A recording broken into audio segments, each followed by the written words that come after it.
Comprenons, chers amis, que la réalité que nous expérimentons présentement n'est qu'une grande accumulation de spectacles. La grande tromperie des hommes en toutes choses a permis leur exploitation effective depuis toujours par des consciences avides de pouvoir. L'exploitation de l'homme est le facteur déterminant de la dynamique de l'histoire. L'histoire est l'histoire des jougs différents qu'ont successivement supporté les épaules des humains opprimés. Dans ce contexte d'exploitation millénaire, il a toujours été essentiel pour les tortionnaires de l'humanité de tromper leurs prisonniers de toutes les manières possibles. En effet, un esclave conscient de la bassesse de sa condition et de la tromperie dont il est la victime ne reste pas longtemps esclave. Le mensonge, la manipulation ont donc toujours été d'incontournables outils pour la domestication des troupeaux humains. Le système politico-médiatique est au XXIe siècle le bras armé le plus visible de l'endoctrinement généralisé des masses asservies. Mais c'est dès la plus tendre enfance que nous croissons dans les certitudes matricielles de ce monde artificiel. Les folies terroristes, virales et guerrières récentes, et dont nous sommes les spectateurs et les victimes, sont des tentatives désespérées de la masse des sangsues qui vampirisent le monde pour maintenir le genre humain dans son carcan spectaculaire. C'est en effet une fin de cycle que nous vivons. Le capital a fait son temps, nous en sommes à la phase terminale de son cheminement. Nous sommes à la fin de l'âge du fer des Indiens, nous en sommes à l'époque décrite par l'Apocalypse de Saint Jean. Notre époque correspond au temps décrit par de nombreuses prophéties qui relataient la fin du monde que nous vivions depuis des millénaires. Nous devons transiter des affres de l'âge du fer, âge des ténèbres, aux lumières merveilleuses du nouvel âge d'or qui s'annonce. La fin de notre cycle cosmique est marquée par les pires aliénations du monde et de l'être humain. L'homme coupé de sa nature profonde a rompu avec sa vocation de communion avec le monde et avec son prochain. Il massacre, corrompt, asservit toute forme de vie, il a dénaturé toute forme de relation, il s'est tranché lui-même jusqu'au plus profond de son être, jusqu'au plus profond de son cœur. Les hommes qui cheminent en ces terres si sombres et si particulières sont arrivés au plus loin de la négation d'eux-mêmes. Ils ressemblent souvent à des zombies, vidés de leur substance vitale, condamnés à passer leur existence à servir le dieu profit qui régit la marche du monde, en échange de quelques vains plaisirs.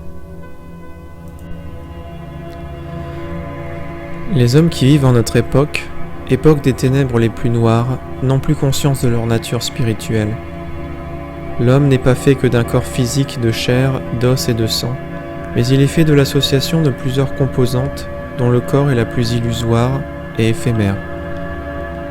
Les autres parts qui constituent l'être humain sont impalpables et invisibles pour les yeux, mais constituent son identité véritable.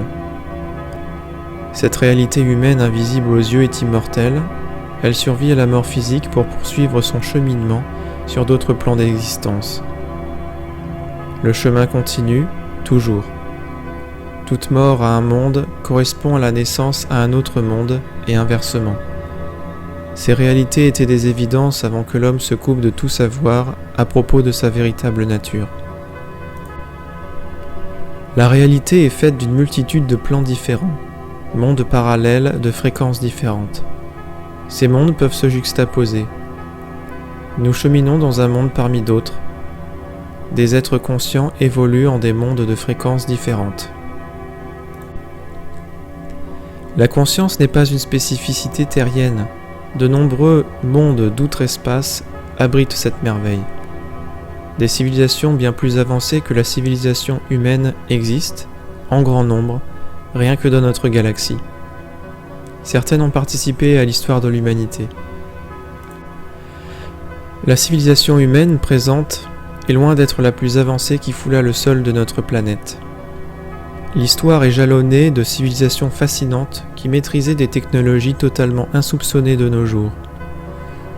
Atlantide, Lémurie sont les exemples les plus célèbres des civilisations oubliées qui couvrirent la Terre avant que notre inconscience nous donne la prétention de nous croire les uniques êtres hautement développés, dans l'histoire et dans l'univers.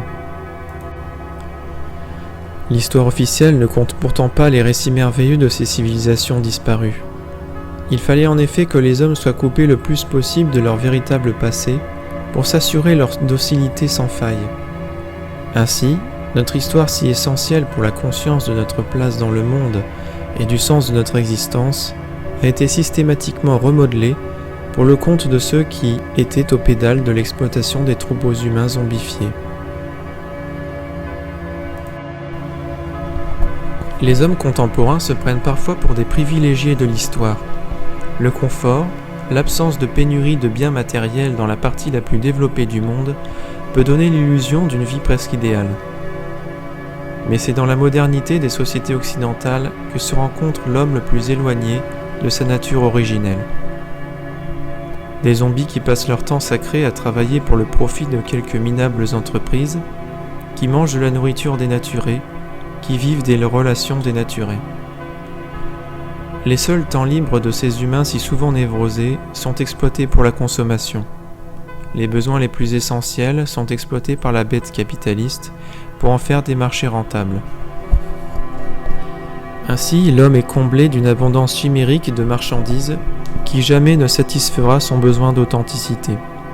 C'est paradoxalement dans le monde de l'apparente abondance la plus complète que l'homme est le plus dépossédé. C'est la société de l'homme réifié, chosifié. C'est le marché de l'homme devenu marchandise.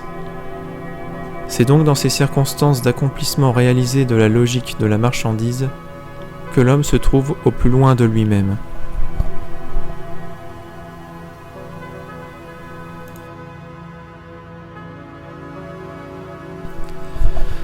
C'est un grand réveil qu'est appelé l'humanité. Apocalypse veut dire révélation, et comme sont grandes les révélations qui arrivent. Comme elles sont immenses et merveilleuses. Mais comme elles seront douloureuses pour beaucoup. Car ces vérités qui ressurgissent feront l'effet de séismes puissants. Ils provoqueront l'effondrement de nombreuses matrices d'illusions, de nombreux édifices dogmatiques et de nombreuses représentations chimériques de la réalité. Ce sera un grand choc auquel les âmes doivent être prêtes. Les âmes auront à redécouvrir la fontaine infinie de leur nature véritable, effervescence de la vie consciente. Ils auront à se réconcilier avec eux-mêmes dans leur être profond, et ils auront à se réconcilier avec leurs frères et sœurs de partout et de toujours. La logique démoniaque du diviser pour régner doit prendre fin, pour que les hommes se retrouvent enfin autour de l'essentiel, autour duquel tous sont frères.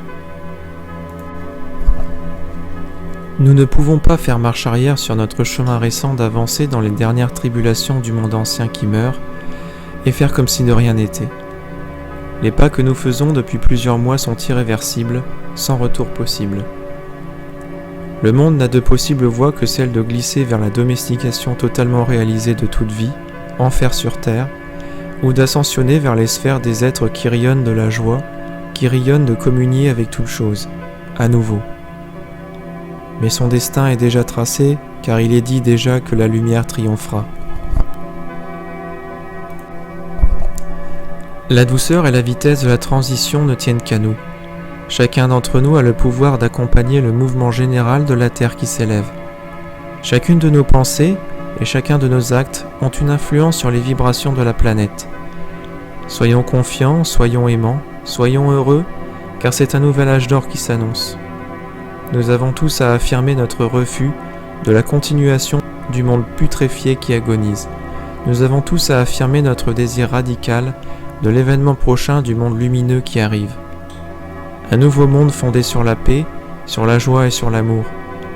Nous avons à être ancrés, en paix et confiants. Vive la communauté universelle des hommes et des femmes émancipés. Vive les chants des hommes et des femmes qui communient radicalement entre eux, avec la terre et tous les êtres. Vive la joie, vive la paix et vive la vie.